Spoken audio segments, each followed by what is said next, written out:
To enter a transaction in brokerWOLF, head over to menu option 2, or Transaction Records, and from there hit menu option 1, Transactions. Click Add. Click OK to accept the auto-generated transaction number, or you can edit the number manually. If you'd wish to change the automatic number sequence, you can do so in your company profile, or menu option E11. Next, you'll get a prompt asking if this transaction is tied to an existing listing record in brokerWOLF. If you've manually entered the listing or have automatic listing integration with our front office system, Wolf Connect, then click Yes and the system will copy over all of the property specifics, completely avoiding any duplicate data entry. Not using Wolf Connect and want to know more? Just check out this video here. Now back to the prompt. If you're not on the listing side, or the listing information isn't already recorded in brokerWOLF, hit No and you'll have to enter the property manually. You can track all the specific dates in the Key Info section. Enter the offer date, firm date, and close date.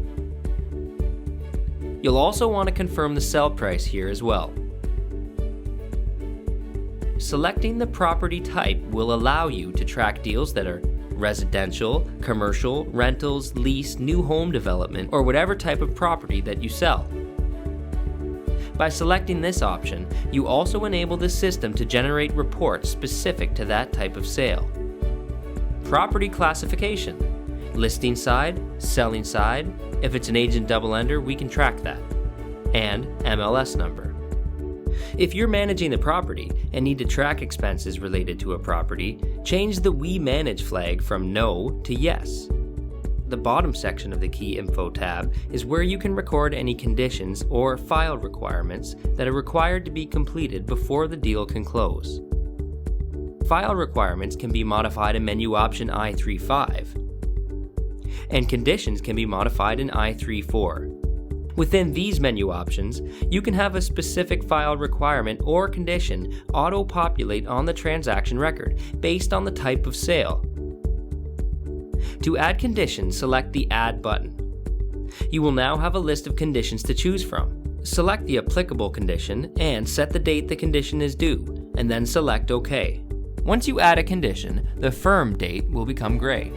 When the condition is met and recorded on the transaction, the firm date will then populate with the condition met date, and the deal will be considered firm. Remember, if you're using Wolf Connect, an agent is automatically notified if a condition is lapsing. If you'd like to save your changes and continue with the other tabs at a later time, hit Store. And now click through to view part 2 of this 4-part series.